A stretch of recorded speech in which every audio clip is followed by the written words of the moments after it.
Bonjour à tous, alors aujourd'hui on va imaginer que notre corps c'est un peu comme une ville immense. Et dans cette ville, chaque organe, c'est une maison, une usine, une école. Et pour que toute la ville fonctionne, il faut un service de livraison absolument impeccable, qui apporte l'énergie et tout ce dont on a besoin, partout, tout le temps. Eh bien c'est exactement de ce service de livraison interne dont on va parler. La grande question qu'on se pose, le mystère qu'on va essayer de percer ensemble, c'est donc comment le carburant, c'est-à-dire les nutriments qui viennent de ce qu'on mange et l'oxygène qu'on respire, arrivent jusqu'à la plus petite de nos cellules, que ce soit dans notre cerveau pour réfléchir ou au bout de nos pieds pour courir. Et puis, il y a les plantes. Elles n'ont ni bouche ni poumon, alors comment elles font pour se nourrir? C'est notre petite enquête du jour. Allez, on commence par nous, les animaux.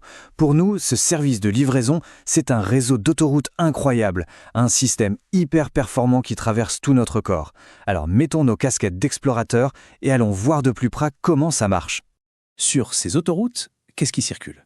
Eh bien c'est le sang. Mais attention, ce n'est pas juste un liquide rouge, c'est un transporteur super spécialisé. D'abord, il y a le plasma. C'est la partie liquide, faite surtout d'eau, qui transporte les nutriments, les vitamines, tout le carburant. Et dans ce plasma, des milliards de cellules se baladent. Les plus célèbres, bien sûr, ce sont les globules rouges, les super livreurs d'oxygène. Et bien sûr, comme sur une vraie autoroute, il y a des sens de circulation, sinon c'est le bazar. C'est très facile à retenir. Les artères, elles partent du cœur pour aller livrer le sang tout neuf, plein d'oxygène, aux organes. Un bon moyen de s'en souvenir, artère, ça commence comme aller. Et les veines, elles font le chemin du retour, elles ramènent le sang utilisé, plein de déchets, des organes, jusqu'au cœur, pour qu'il soit nettoyé. Ok, jetons un œil à la carte du réseau. Qu'est-ce qu'on voit tout de suite? Tout est connecté. C'est une boucle, un circuit fermé. Au centre, on a le cœur, c'est notre pompe. C'est lui qui envoie le sang dans les artères. Ces artères se divisent en tout petits vaisseaux pour livrer leur cargaison au plus profond des organes. Et ensuite, les veines récupèrent le tout et le ramènent au point de départ. Un cycle qui ne s'arrête jamais. Et le moteur de toute cette machine, c'est lui, le cœur. Et ce n'est pas seulement un symbole, c'est le muscle le plus bosseur de tout le corps, de loin. Regardez, il fonctionne en deux temps. D'abord, il se relâche pour se remplir de sang, un peu comme une éponge. Et ensuite, il se contracte très fort pour l'éjecter avec puissance dans les artères. C'est ce fameux poum-poum qu'on sent battre. Une pompe infatigable. Alors là, attention, un chiffre assez fou. Un adulte a environ 5 litres de sang dans le corps. Eh bien le cœur, même quand on est tranquillement assis, il est capable de faire circuler la totalité de ces 5 litres dans tout le corps en une seule petite minute. C'est juste incroyable. Ça donne une idée de la puissance et de l'efficacité de cette pompe. Bon, d'accord, pour nous les animaux, c'est compris. Mais les plantes alors? Elles n'ont pas de cœur qui bat, pas de sang qui circule. Comment font-elles pour que l'eau qu'elles puisent dans le sol monte jusqu'à la feuille qui est tout en haut d'un grand arbre? Elles ont trouvé une autre solution, un système tout aussi génial, mais beaucoup plus discret. Une sorte de plomberie interne. Regardez cette petite expérience, toute simple. On prend une feuille de chou et on la trempe dans de l'eau avec du colorant bleu. On attend quelques heures et qu'est-ce qu'on observe? Les nervures de la feuille, qui sont en fait de minuscules tuyaux, sont devenues toutes bleues. C'est la preuve visible que la plante a bien aspiré l'eau et l'a transportée vers le haut. En fait, la plomberie des plantes est double. D'un côté, on a ce qu'on appelle la sève brute. C'est facile, c'est l'eau et les sels minéraux qui viennent de la terre. Son trajet est simple, elle ne fait que monter, des racines jusqu'aux feuilles. Et de l'autre côté, on a la sève élaborée. Ah, ça c'est le plat cuisiné, c'est l'énergie, les sucres, fabriqués dans les feuilles grâce au soleil. Et cette sève-là, elle circule partout. Elle descend pour nourrir les racines, elle monte pour nourrir les fleurs. Mais comment les scientifiques sont-ils si sûrs que cette sève élaborée va partout? Grâce à des expériences très astucieuses. Par exemple, ils ont marqué le carbone de l'air avec un traceur radioactif, un peu comme si on mettait un GPS dessus. Ils l'ont fait absorber par les feuilles, et un jour plus tard, en prenant une photo spéciale, ils ont vu que ce carbone était présent dans toute la plante. La preuve parfaite que l'énergie fabriquée en haut est bien distribuée partout. On vient de voir que les scientifiques font des expériences pour comprendre comment les choses fonctionnent. En LVT, c'est un peu ce qu'on vous demande, de jouer les détectives avec des documents. Je sais que ça peut faire un peu peur parfois, mais ne vous inquiétez pas, je vais vous donner une méthode en 3 étapes qui marche à tous les coups. Prêt à devenir des pros de l'analyse? Alors la voilà, cette méthode toute simple. Elle s'appelle « Je vois, je réfléchis, je conclus ». Étape 1, je vois.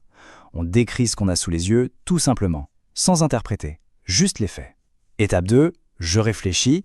C'est là qu'on fait le lien entre les infos du document et ce qu'on a appris en cours. Et étape 3, je conclus. On utilise tout ça pour construire une phrase claire qui répond à la question. On essaye tout de suite? Ok, imaginons un exercice type contrôle. On nous parle d'un patient qui a un problème aux orteils. Voici le premier document. On applique notre méthode. Étape 1, je vois. Qu'est-ce que je vois? Je vois 2 images.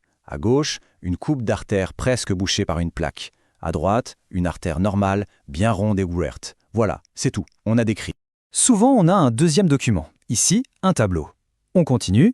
Je vois que le débit sanguin chez le patient est de 0,05 litres par minute, alors qu'il est de 0,4 pour une artère normale. On remarque tout de suite que c'est beaucoup moins. Maintenant, l'étape la plus importante, étape 2, je réfléchis.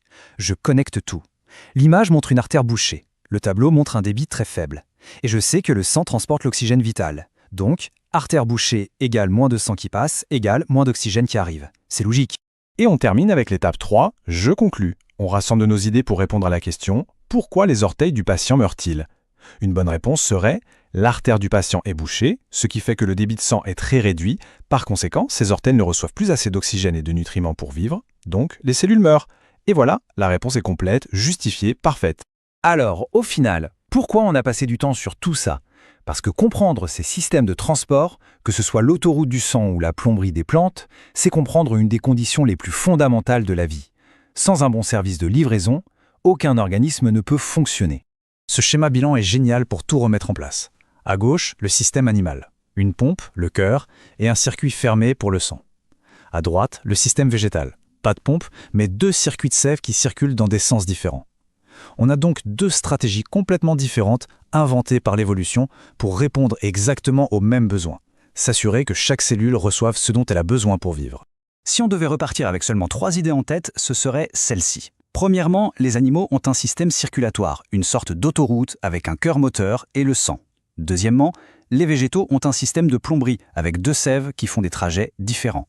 Et troisièmement, que ce soit chez l'un ou chez l'autre, le bon état de ces systèmes de transport est vital. S'ils tombent en panne, c'est tout l'organisme qui est en danger.